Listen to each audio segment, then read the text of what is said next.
Have you ever felt that paralyzing dread, man, that your life, everything you know, could just vanish? Poof, in an instant. Now imagine waking up and looking at where your city always stood, only to find nothing but the sea.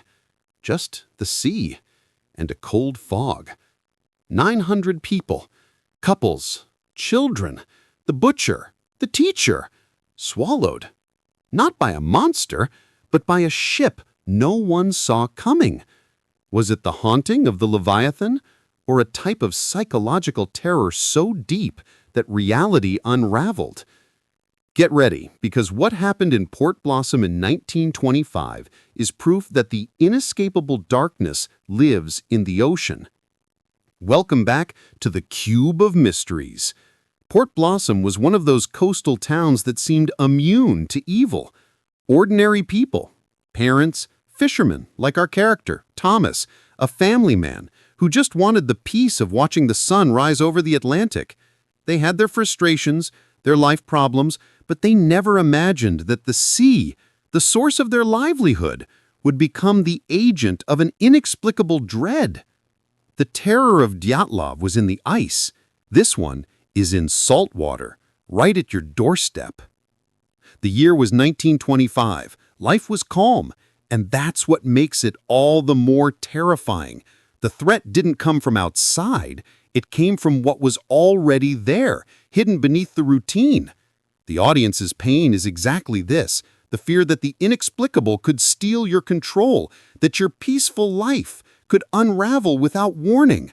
And the solution to that pain, the reward of the adrenaline of fear, is to dive into the story and try to understand the silent scream the city let out.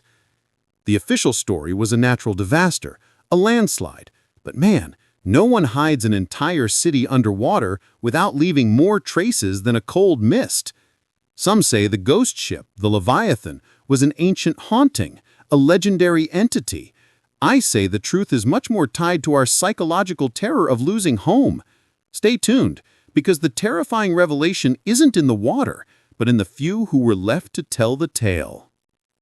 We're about to unravel how a ghost ship could have become the inescapable darkness for an entire city. The Leviathan story is terrifying. Stay until the end for the wildest theory about what happened in 1925. Don't slack off. Subscribe to the Cube of Mysteries and hit the bell.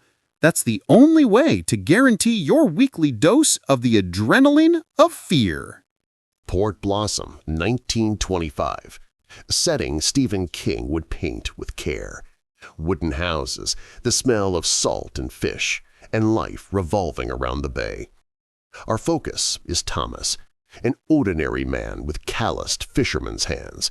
He was a good guy, a father, a neighbor who'd lend you a screwdriver. That humanity is crucial because terror is only real when it affects people like us. Thomas looked at the sea every day, seeking sustenance and peace. He never imagined that the sea, that familiar blue giant, was ready to turn into a pit of inexplicable dread. The problem, man, is that we only value peace when it becomes the first victim of the haunting. The sea has always been the perfect metaphor for mystery, the place where we project our fears.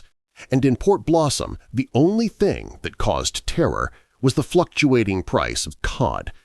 Ghost ship legends were just bedtime stories for kids, but that bay, which felt like an embrace, was actually a stage set for something else. To feel this dread, try reading Pet Sematary at night with the window open, listening to the wind. You start to notice how your mind creates shapes and sounds as if the inescapable darkness were breathing. The night it all began was one of total calm. No storm, no radio warning. Thomas and everyone in the town were at the peak of safety. That false sense of control is the cruelest hook of psychological terror. The calm was so intense, it felt like a silent scream. Nothing moves, nothing manifests, but you feel the chill. And it was in that silence that the Leviathan decided to appear, not as a ship in flames or with tattered sails, but shrouded in a fog so dense It seemed made of pure dread. The fog didn't creep in. It descended, like a damp, heavy sheet carrying the musty smell of mold mixed with salt, creating an inescapable darkness that swallowed the sun. It was in that fog that the Leviathan appeared, a three-masted sailing ship, gigantic and silent. Thomas, like other fishermen, tried to approach it, but man, have you ever felt a chill you can't explain? The ship looked old, but not abandoned. It carried a dread so palpable that the adrenaline of fear must have surged instantly. The silent scream came the next morning. The first body, that of an old fisherman named Silas, was found on the beach, miles from Port Blossom. Silas wasn't drowned, he was dry, and the cause of death, recorded in the local patrol's log, was extreme dread. It's as if the haunting had sucked out every drop of his courage, leaving only a shell. That's not the modus operandi of a ghost. It's psychological terror amplified. It's the idea that fear can literally kill you. The Leviathan stayed anchored at an odd distance, always shrouded in cold fog. People started having nightmares, a shared terror of voices in the water, and the slow creaking of the ship's hull, even when there was no wind. To feel this dread, try recording sounds in an isolated place, and notice how your mind creates meaning from white noise. The ship didn't need a crew. It was the evil, feeding on the town's fear. And then came the night of the disappearance, the terrifying revelation that turned the legend into a catastrophe. The catastrophe wasn't a tsunami or an earthquake. It was a vanishing. Thomas was fishing a few miles off the coast that night, thinking about Silas's nightmares, when he saw the fog swallow the city in one gulp. No explosion, no audible screams, just silence, and then a low sonic rumble, which he described as a silent scream from the depths of the sea, as if it were ripping the air from his lungs. When Thomas returned, Port Blossom was gone. No debris, no bodies floating, just a smooth, empty expanse of salt water where the bay once was. 900 souls and all the buildings were wiped away. The ghost ship, the Leviathan, had also vanished, as if the haunting had completed its macabre goal. The psychological terror that settled in the few survivors, like Thomas, wasn't the fear of death, but the dread of insignificance. What gives us the adrenaline of fear is the feeling that you could be erased, that your home could be removed from the face of the earth without a trace, as if it never existed. It's like reality was a child's drawing someone erased with a giant eraser, leaving only the inescapable darkness of a blank canvas.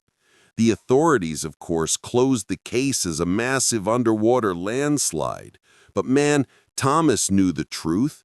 He remembered the musty smell of the fog, the creaking of the Leviathan. The ship didn't sink the city, it swallowed it, using the fog as a curtain and the population's dread as fuel. The terrifying revelation for Thomas wasn't what had happened to the city, but that the ship existed to steal lives, and it could be anchored in any bay, waiting for its next dose of terror. The truth, however, only began to take shape when he found a small diary on the beach. Thomas, combing through what remained of the beach, found an old, damp, nearly illegible diary belonging to the Leviathan's original captain, from 1780.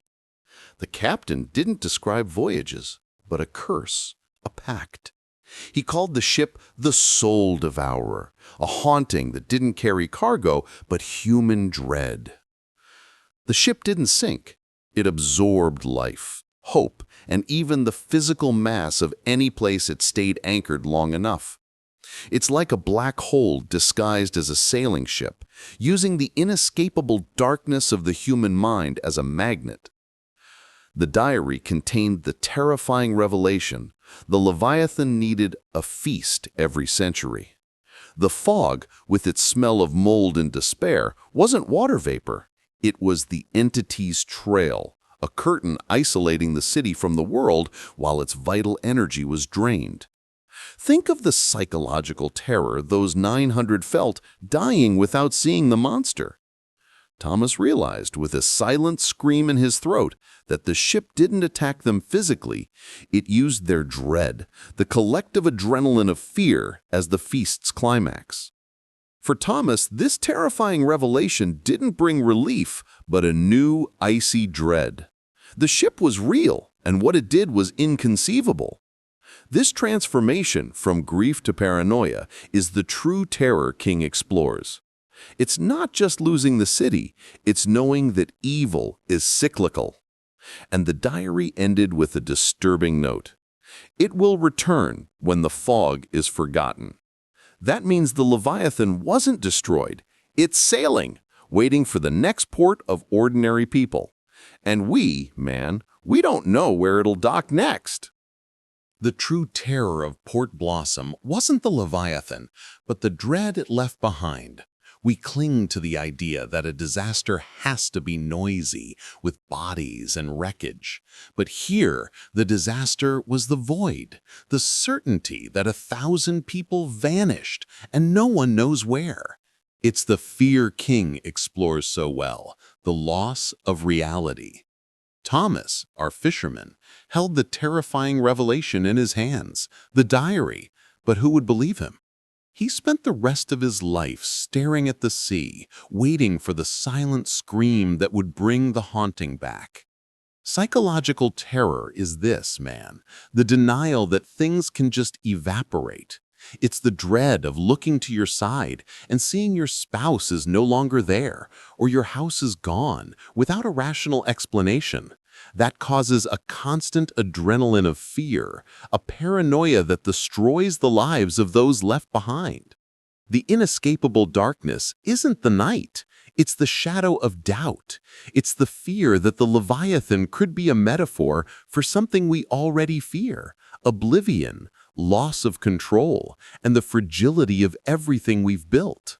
So, the Port Blossom incident is a warning, a legend that refuses to be forgotten. It's not a ghost with chains, but the materialization of the dread that creeps in our minds. And the sea? The sea is still there, vast and indifferent, hiding ships, cities, and maybe waiting for the right moment to bring back the Leviathan and its silent terror. What would you do if you woke up tomorrow and your city had been swallowed? Think about that the next time you look at the fog. What's more terrifying, the ship being a literal haunting, or the dread that your mind could be destroyed by the inescapable darkness of incomprehension? What's your theory on the silent scream that swallowed Port Blossom? Comment below. Tell us which maritime mystery you think has the most psychological terror. If you felt that adrenaline of fear from start to finish, leave a like and hit the bell. That helps the Cube of Mysteries keep bringing these terrifying revelations to you. If a ghost ship that wipes out an entire city already gave you chills of terror, just wait for what's coming next. In our next dive into the inescapable darkness, we're heading to solid ground, to a Brazilian forest where folklore turns into a real haunting. There, a psychological terror hits a group of friends who decide to record shadows and end up finding something beyond an urban legend. Get ready for a silent scream from the woods that'll make your adrenaline of fear explode. Don't miss it. We sailed through the story of the Leviathan and the dread it left in Port Blossom. We saw that the inescapable darkness can take the form of an ancient ship, and that the greatest terror isn't what kills us, but what erases our existence without a trace. 900 people vanished in a silent scream, leaving only a terrifying revelation behind. Evil is cyclical. Man, the lesson here is about the fragility of our reality. What fear will you face today? That of a ghost ship or of losing what you love? Use that adrenaline of fear to fight for your life. And remember, the Cube of Mysteries is your lighthouse in the sea of the inexplicable. Subscribe and come back always to unravel the hauntings history hides.